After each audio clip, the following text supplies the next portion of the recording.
नमस्कार, मैं Chandrabhan Prajapati, lecturer mechanical engineering, government polytechnic Bargarh Chitrakoot. आप सभी का कैट कैम के इस 11वें ई लेक्चर में हार्दिक स्वागत एवं अभिनंदन करता हूं। तो बच्चों, हम 3D प्रिंटिंग टेक्निक्स की बात कर रहे थे या रैपिड प्रोटोटाइपिंग की बात कर रहे थे। तो आज कुछ जो बचा हुआ उसे से चैप्टर 6 में कैट कैम के सिलेबस के अनुसार उसको हम देख करके आज हम फिनिश करते हैं। और इस वीडियो के साथ मैं आपको एक लिंक भी दे दूंगा, क्विज़ की लिंक। तो उस क्विज़ को आप लोग ज़रूर करिए और देखिए अपना सेल्फ असेसमेंट करके कि आपको क्या कॉन्सेप्ट समझ में आया, कितना क्लियर हुआ। कुछ अगर कमी रह गई होगी तो क्विज़ के माध्यम से आपको और क्लियर हो जाएगा। तो ये सारा मैंने आपको बताया था, जो कि आपको सिलेबस है, आप देख चुके थे। तो उसमें से स्टीरियो लिथोग्राफी ये बड़ा इंपॉर्टेंट है।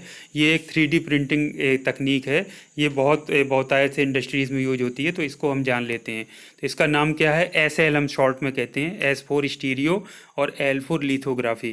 तो स्टीरियो जो लिथोग्राफी SLA या फिर इसको SL बोलते हैं, तो इसको कुछ अन्य नामों से भी जाना जाता है।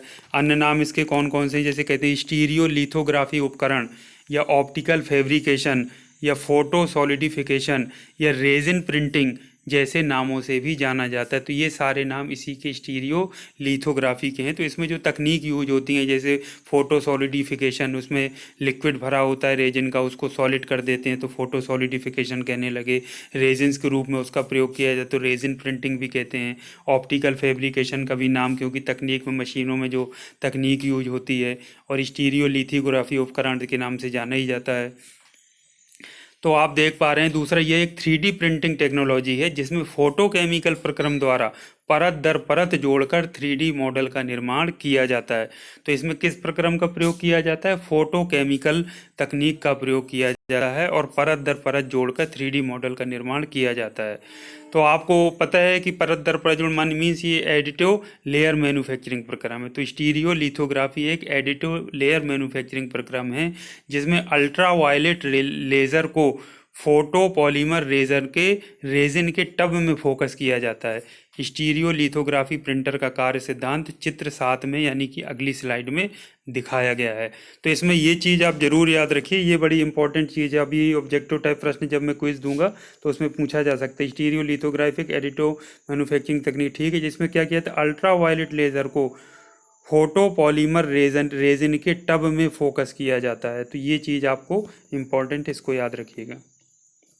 ये आप देखिए, तो ये आप देखिए, ये लाइट एमिटिंग डिवाइस है, ये A नंबर पर, ये यहाँ पर देखिए, ये देखिए, यानी लेज़र को इस तरह से ये प्रयोग किया जा रहा है। तो यहाँ से लाइट एमिटिंग डिवाइस है, यहाँ से क्या है? लेज़र आपका निकल रहा है।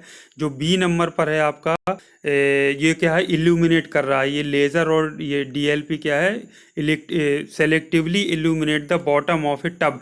ये एक टब है, ये आप देखिए, ये जो टब है उसमें ये टब है, ठीक है।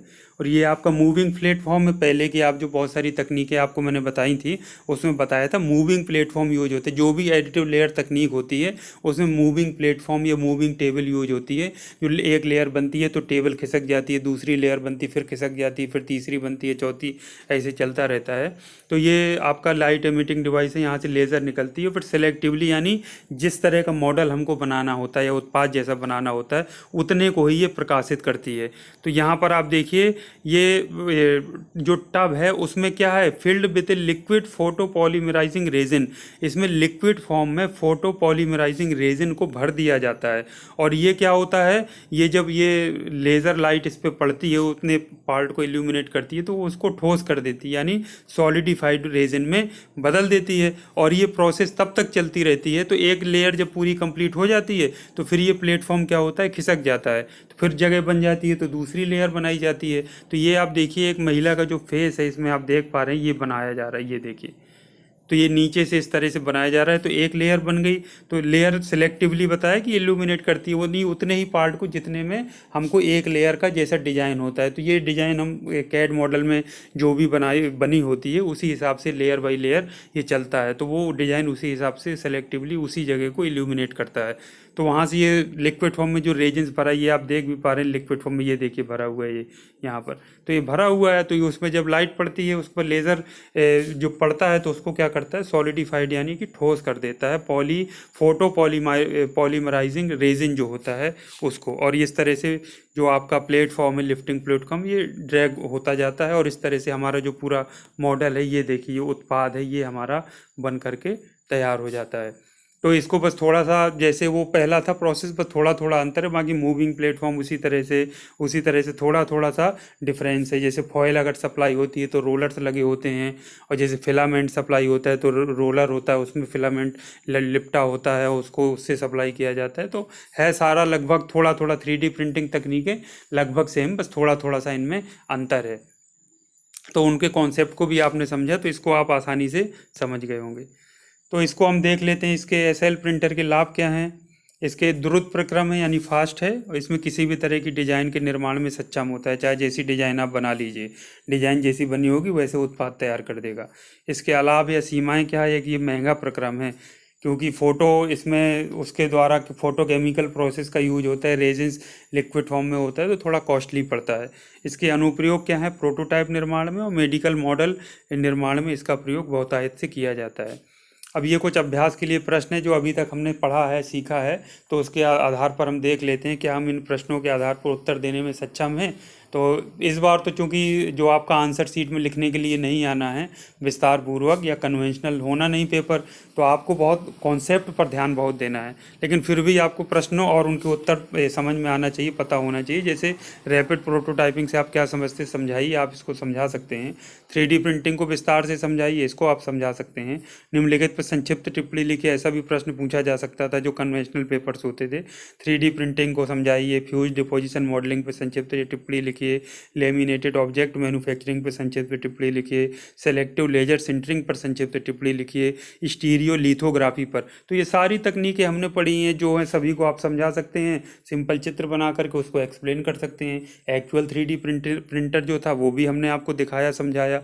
उसके बाद अलग से भी प्रश्न बन सकते हैं, जैसे फ्यूज्ड डिपोजिशन मॉडलिंग के सिद्धांत को और उसके प्रक्रम का सचित्र वर्णन करिए, इसकी लाभ एवं सीमाएं लिखिए। सारा मैंने आपको बताया, प्रिंसिपल यानी सिद्धांत बताया, प्रक्रम उसका कैसे होता है, उसका सचित्र आपको समझाया है, लाभ एवं सीमाएं बताई, एप्लीकेशंस बताई हैं, तो आप सारा एक्सप्लेन कर सकते हैं। अब वही अलग अलग प्रश्न पे पूछे जाते हैं, तो लेमिनेटेड ऑब्जेक्ट मैन्युफैक्चरिंग LOM के सिद्धांत एवं प्रक्रम का सचित्र वर्णन करिए, इसके लाभ तथा सीमाएं लिखिए।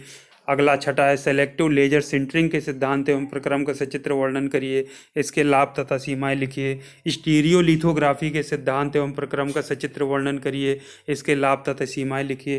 तो इस तरह के प्रश्न आपसे पूछे जा सकते हैं कन्वेंशनल में, और चूंकि कन्वेंशनल पेपर नहीं होना है तो कोई बात नहीं, लेकिन इन प्रश्नों के उत्तर देने में अब आप सक्षम हैं यदि आपने सारे वीडियोस को सिस्टमेटिक तरीके से देखा है। तो बच्चों, अब इस चूंकि लगभग छठा चैप्टर पूरी तरह ख़त्म हो गया है, पूरी तरह से हम नहीं कह सकते क्योंकि कमी तो हमेशा रहती है।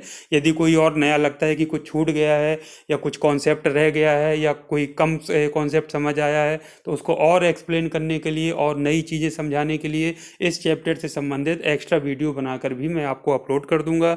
लेकिन इस वीडियो के साथ जो डिस्क्रिप्शन लिंक में मैं आपको वो क्विज़ की लिंक दे रहा हूँ, उसको आप लोग क्विज़ को ज़रूर करिए, जिससे आपके कॉन्सेप्ट क्लियर हो सकें, अच्छे से आप उस चीज़ को समझ सकें।